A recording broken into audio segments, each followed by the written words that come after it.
Con la aprobación la víspera del proyecto de ley de solidaridad y corresponsabilidad ciudadana por el terremoto del pasado 16 de abril, fueron 2 en total los proyectos de ley aprobados por el Parlamento ecuatoriano en las últimas semanas. El primero, el proyecto de ley, o la ley más bien, para el equilibrio de las finanzas públicas, estableció una serie de mecanismos orientados a generar recursos que precisamente permitan al gobierno nacional obtener una serie de recursos y evitar la desaceleración económica. Ambas iniciativas marcaron la discusión al interior de la Asamblea Nacional. ¿Cómo se analiza el escenario económico en el país?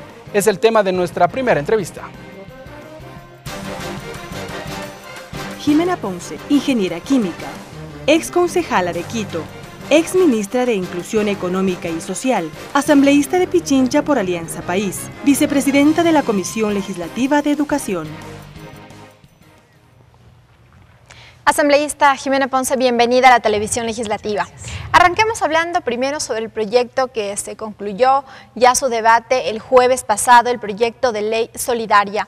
Fueron varios los cambios que se incorporaron. ¿Cómo avisoran ya una vez que el Ejecutivo envíe su sanción favorable o veto acá nuevamente a la Asamblea? Bueno, efectivamente creo que hay que reconocer la oportunidad, la agilidad con la que se reaccionó desde el Ejecutivo como también desde el Legislativo. Ese fue un elemento, digamos, permanente de todos los comentarios que se hicieron ayer en el Pleno durante el debate.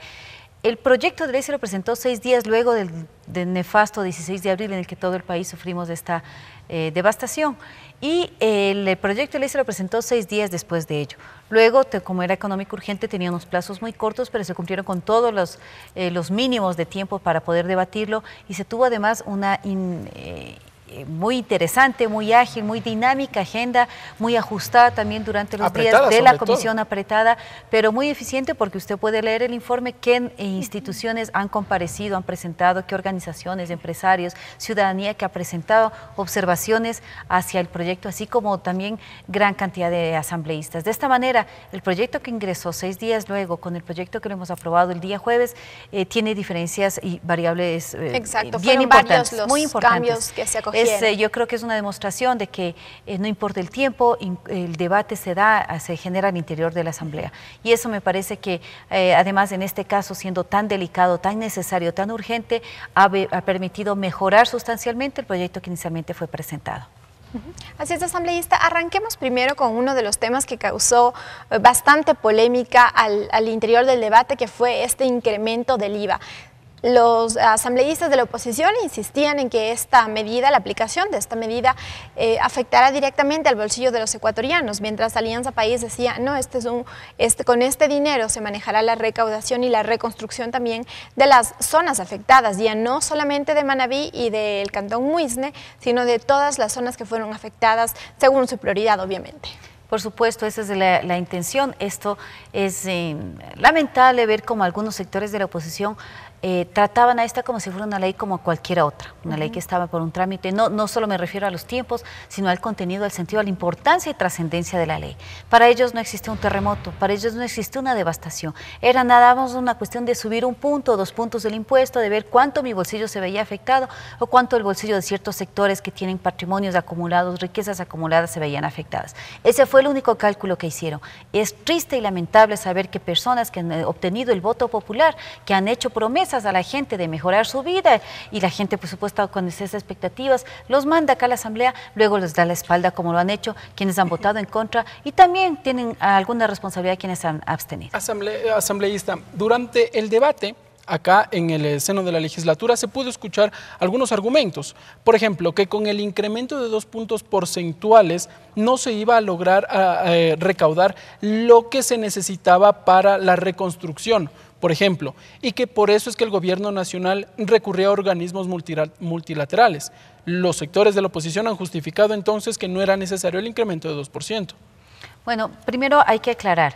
Se incrementa el 2%, es decir, 2 puntos más sobre el 12% que existe, lo cual sumaría un total de 14% durante un periodo máximo de 1 año, que es lo que es para el plazo que está establecido en la ley, y además se incorpora la potestad del presidente de reducir el plazo. es decir, que no sean 12 meses a partir de aprobada, sino que puedan ser 10, 9, 8.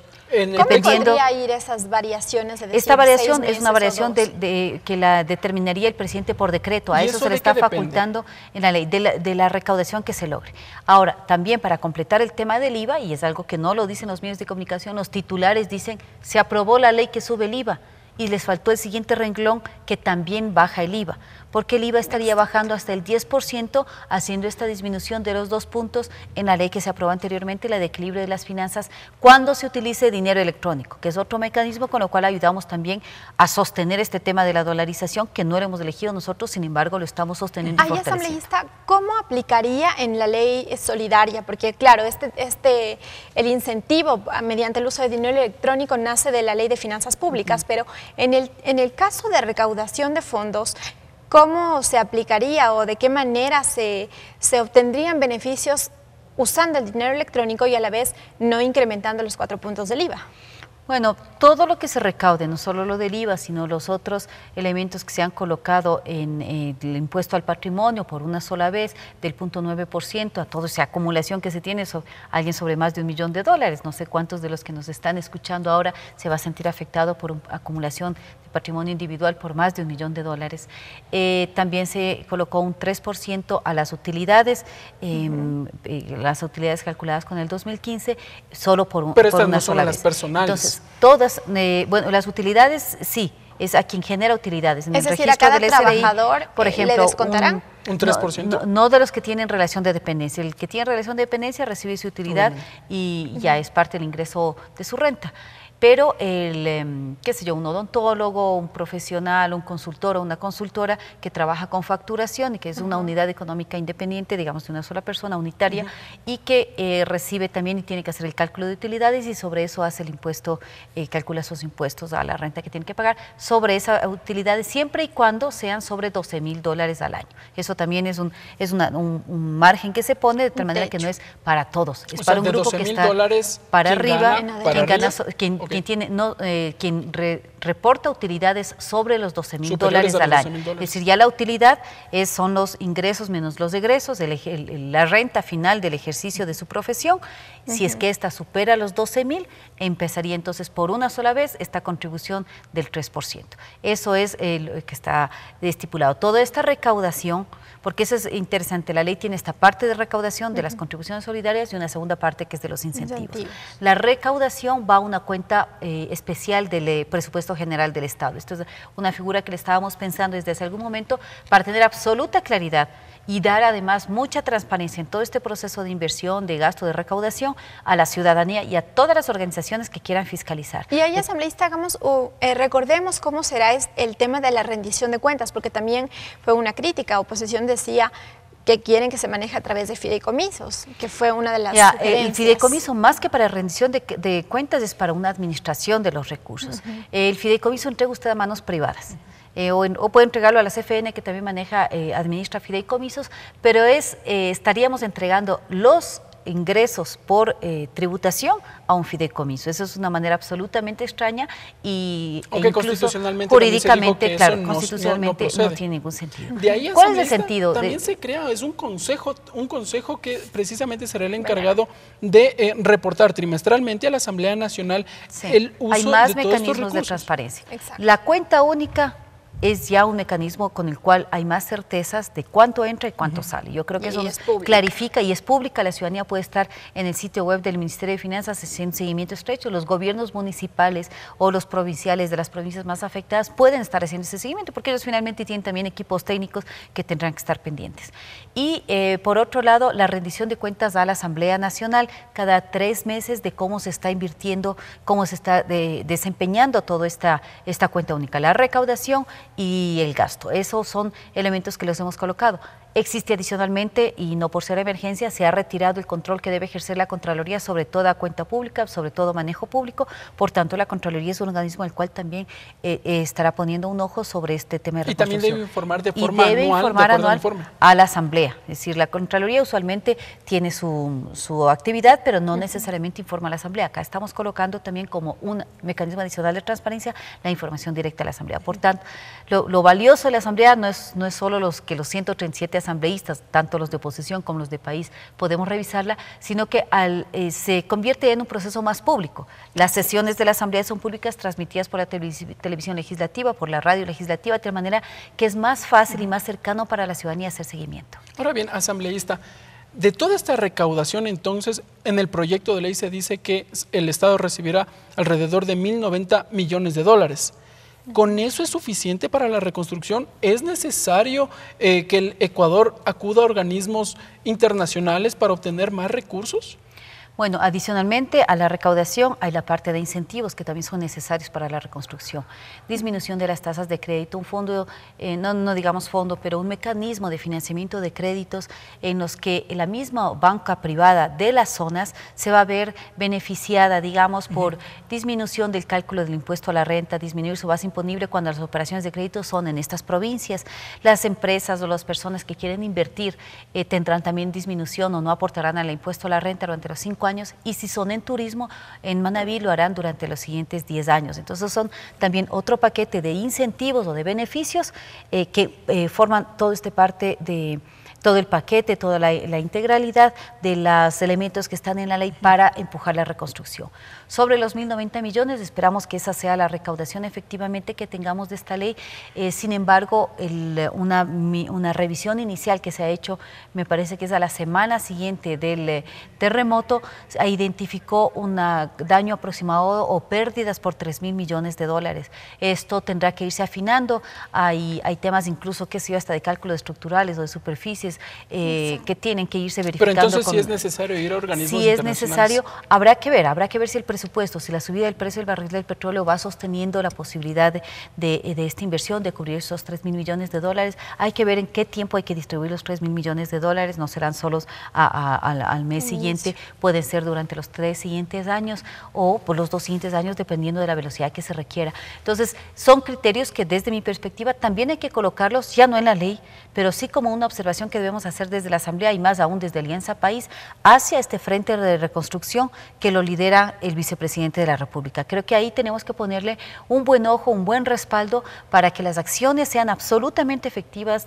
totalmente precisas y sobre todo eficientes en términos de devolver no solo la infraestructura, sino la vida en estas ciudades, en estas poblaciones que han sido afectadas. De ahí que también otro mecanismo de recaudación que se sumó, por ejemplo, a la contribución de un salario fue a las personas que trabajan en el Ecuador, pero que cobren en el extranjero. ¿Cómo funcionaría eso? Así es. Al siguiente día de la devastación por el terremoto, vimos expresiones de solidaridad. La misma Asamblea, los asambleístas nos pronunciamos con los compañeros asesores por donar un día de sueldo.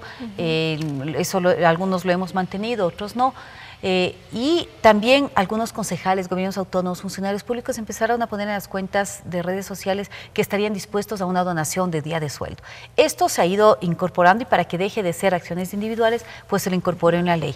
Un día de sueldo para aquellos que ganan nuevamente con una base sobre los $1.000. Es decir, hay un gran porcentaje. Esto de poner las bases tiene un significado, digamos, basado en nuestros principios. No todos tenemos que contribuir igual. Quienes más ganan, más deben contribuir. Por eso, nuestra apuesta es casi siempre a los impuestos que son más progresivos, aquellos que establecen y reconocen esas diferencias. Sobre los $1.000, un día de sueldo por un mes. Los $2.000, un día de sueldo cada mes. Y así sería en 2 ocasiones. En 2 meses, y 3, igual sería un día de sueldo, pero en los siguientes 3 meses, cada vez un día. Y así seríamos, antes estaba una tabla hasta los $5.000 y de ahí plana para arriba. Lo que se hizo es hasta los $20.000 diferenciada y de ahí plana para arriba. Entonces, esto da cuenta de que hay diferencias y que hay que también este criterio de la progresividad, del que más tiene más paga, se lo hace presente acá.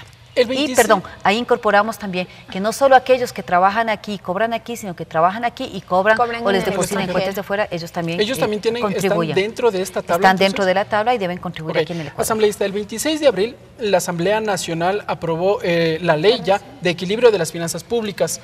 Igualmente se establecían varios incentivos, por ejemplo la disminución por las transacciones con dinero electrónico, el impuesto a los consumos especiales para las gaseosas, para los cigarrillos, bebidas que contengan azúcar, pero sin duda que ya hay voces que dicen que, bueno, en 2 meses la Asamblea Nacional aprueba 2 leyes económicas que tienen este carácter de urgente en materia económica precisamente.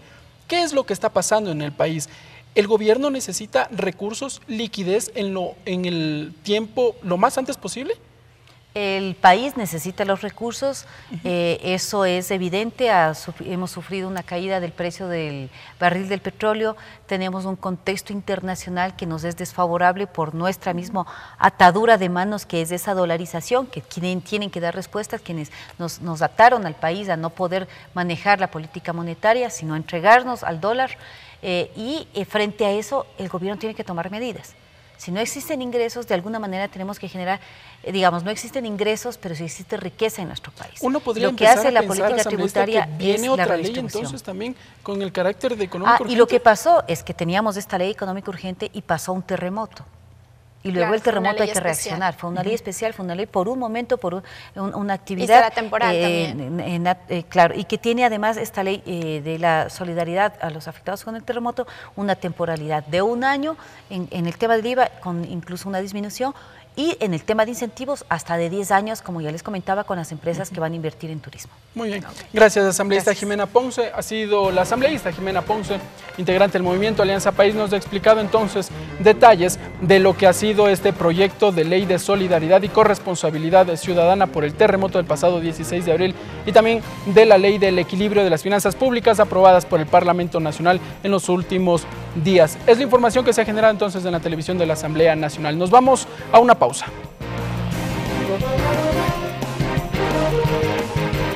TVL Noticias llega a sus hogares por la señal de la televisión legislativa a través de sus canales 42 en Quito, 22 en Guayaquil y 27 en la ciudad de Cuenca. Además por nuestra señal de internet en vivo.asambleanacional.gov.es. Este noticiero es retransmitido por la radio de la Asamblea Nacional con sus frecuencias en las 24 provincias del país.